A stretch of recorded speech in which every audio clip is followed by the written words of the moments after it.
Hi friends, good morning.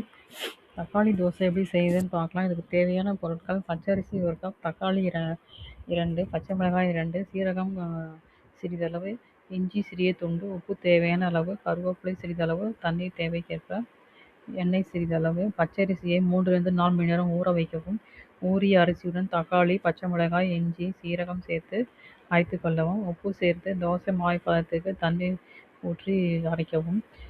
கருவேப்பிலை சேர்க்கவும். சூடான தோசைக்கல்லில் மாவை ஊற்றி வட்டமாக பரப்பி விடவும். சிறிது எண்ணெய் ஊற்றி இருபுறமும் நன்றாக வேக விட்டு எடுத்தால் சுவையான தக்காளி தோசை தயார்.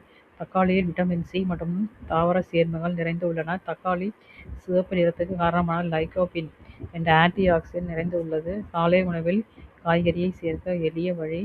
மிதமான அளவில் எண்ணெய் பயன்படுத்தினால் சத்தான காலை உணவாக தக்காளி தோசை அமையும். பச்சை மிளகாய், இஞ்சி, கருவேப்பிலை சேர்ப்பதால் சுவையும் நன்றாக இருக்கும். காரம் விரும்பினால் சிறிது மிளகாய்த்தூள் அல்லது மிளகுத்தூள் சேர்த்துக்கொள்ளலாம். தேங்காய் சட்னி, புதினா சட்னியும் மிகவும் சுவையாக இருக்கும். பயன்படுத்தி பலன் பெறுவோம். தேங்க்யூ.